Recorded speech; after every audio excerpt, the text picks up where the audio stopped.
পরোটাগুলো কতটা সফট হয়েছে দেখুন। ঠিক এরকম মুঠো করলে মুঠোর মধ্যে চলে আসবে। আর এটা কিন্তু সফটই থাকবে, এটা কিন্তু আর শক্ত হবে না।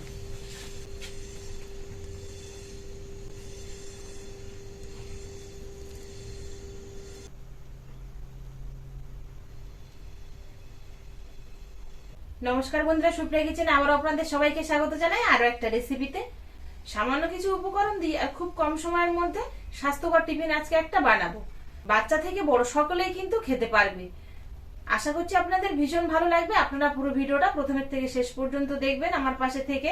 আর ভালো লাগলে প্লিজ বন্ধুরা লাইক, কমেন্ট, শেয়ার ও সাবস্ক্রাইব করতে ভুল করবেন না। টিফিনটা যাতে খুব কম সময়ের মধ্যে হয়ে যায় তার জন্য এখানে সুজি নিয়েছি। তো একটা মাপ করে আমি 1 কাপ মতো সুজি নিয়ে নেব। একটা পাত্রের মধ্যে সুজিটা নিয়ে নেব। যতটা সুজি নিয়েছি ঠিক ততটাই জল দিয়ে ভেজাতে দেবো সুজিটা। সুজিটা কিছুক্ষণ চাপা দিয়ে রাখলে ভিজে নরম হয়ে যাবে। এবার চলে যাব আমি বাগানে।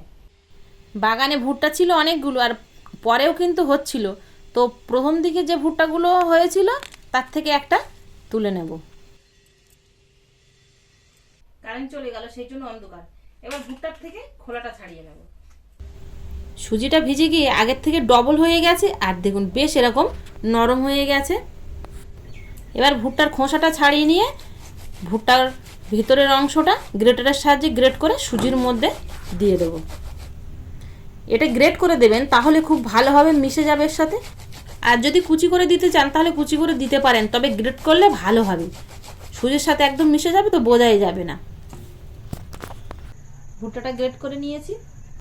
এবার এর মধ্যে দিয়ে দেবো কালো জিরে আর জোয়ান নিয়েছি, হাতের সাহায্যে একটু এভাবে ঘষে দিয়ে দেবো। স্বাদ মতো লবণ। এবার সব কিছুর সাথে খুব ভালো করে মাখিয়ে নেব। এর মধ্যে যদি আপনারা বিভিন্ন রকম সবজি দিতে চান তাহলে দিতে পারেন, অসুবিধে নেই। যে জলটুকু দিয়েছিলাম তার মধ্যে কিন্তু মেশানো হয়ে গেছে, এর মধ্যে আর এক্সট্রা জল দেবো না। সুজি আর ভুট্টার ব্যাটারটা বানিয়ে নিয়েছি। এবার পরোটাগুলো ভেজে নেব। ভাজার জন্য তাওয়া বসিয়ে দিয়েছি, এবার এর উপরে তেল দিয়ে দেবো।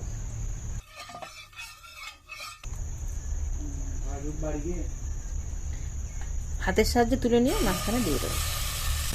এবার হাত দিয়ে এইভাবে একটু পরোটার শেপ দিয়ে নেব। খুব বেশি বড় করার দরকার নেই, চাইলে বড়ও করতে পারেন, তবে আমি একটু মিডিয়াম সাইজ বানাবো। খুব বড় না আবার খুব ছোট না। তবে আপনারা আপনাদের পছন্দ অনুযায়ী সাইজ দিতে পারেন বা ডিজাইনও করতে পারেন।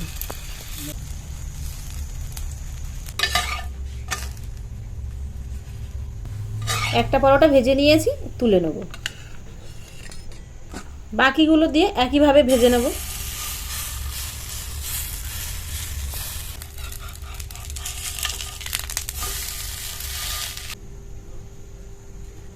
এক কাপ সুজিতে একে একে 3টে পরোটা আমি বানিয়ে নিয়েছি।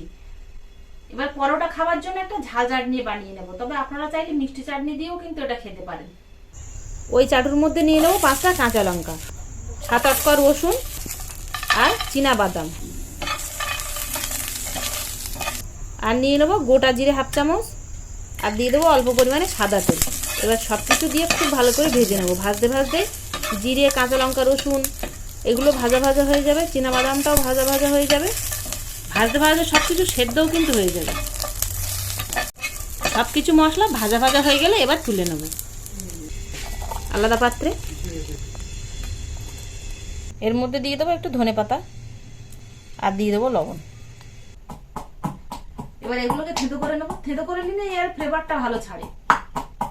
এরকম থেঁতো করে নিয়েছি, এবার তুলে নেব। যে সকল বন্ধুরা ঝাল ঝাল চাটনি খেতে ভালোবাসেন, পরোটার সঙ্গে একবার ঝাল চাটনি বানিয়ে খেয়ে দেখবেন, অসাধারণ খেতে হয়। পরোটাগুলো কতটা সফট হয়েছে দেখুন। ঠিক এরকম মুঠো করলে মুঠোর মধ্যে চলে আসবে। মিষ্টি মিষ্টি পরোটার সাথে আর একদম ঝাল ঝাল চাটনি, একবার খেয়ে দেখুন, আর কিছুই লাগবে না, এতটা টেস্টফুল হয়।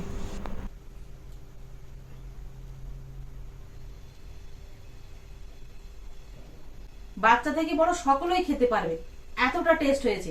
শুধু বাচ্চারা খেলে ঝালটা একটু কমিয়ে দেবেন, আর বড়রা খেলে ঝালটা একটু বাড়িয়ে দিতে পারেন, আর নইলে এরকমই রাখতে পারেন। সাধারণ এই টিফিন রেসিপিটা আপনাদের কাছে কেমন লাগলো বানিয়ে খাওয়ার পরে অবশ্যই কমেন্টে জানাবেন। আর ভালো লাগলে প্লিজ বন্ধুরা, আগেই বলেছি, লাইক, কমেন্ট ও শেয়ার করতে ভুল করবেন না। আবারও দেখা হবে আপনাদের সাথে পরবর্তী নতুন কোনো ভিডিওতে। ততক্ষণ আপনারা সবাই ভালো থাকবেন ও সুস্থ থাকবেন।